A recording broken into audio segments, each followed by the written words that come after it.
Good morning, Gus. My name is Michael Stock. I live in Woodstock, New York, actually in Lake Hill.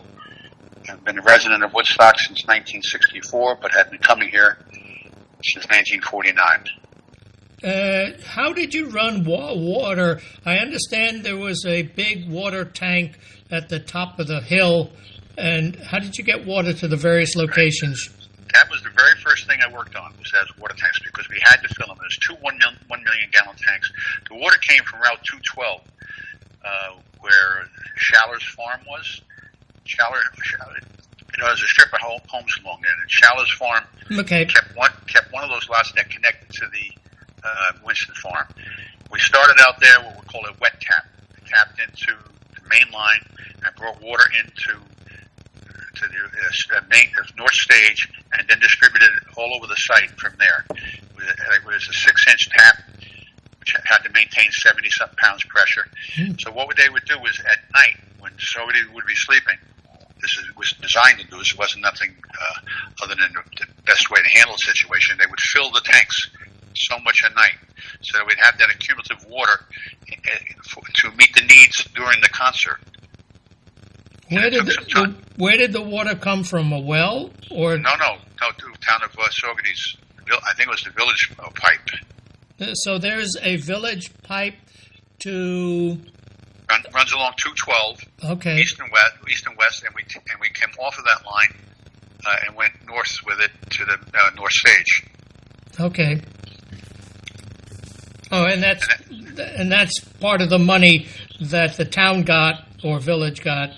They got paid for the water. There's a meter on it, so we paid so much a gallon for the water at that time, and it was the best way to handle it because it was already treated water, and then and the piping that we put in all had to be flushed before we could let the public drink the water, and it ran for so many hours to cleanse itself, so there'd be no problem with that, and there was no problems with that.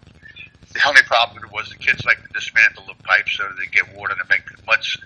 Because they all loved the mud, and they had a mud hill that they would slide people up and down. Wait a second. Are you telling me that all of the mud was created not just by rain? Not just by rain. Wow. They would dismantle.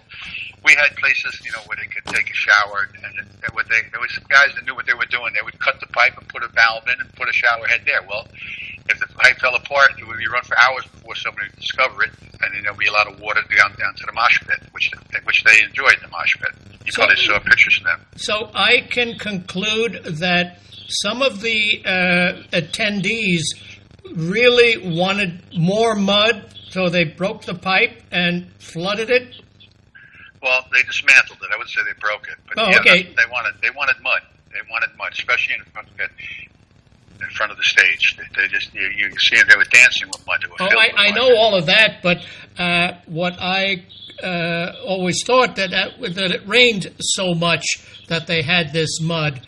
But apparently, what you're saying is it rained a bit, it got some mud, and then everybody else said, "We need more mud." Right. That's a good analogy right there. That's kind of like what happened. And all we kept doing is putting out fires, repair the line, come back later to have it apart again. But we had to maintain a certain number of gallons available for potable water, and that's what we did with the two 1 million gallon tanks.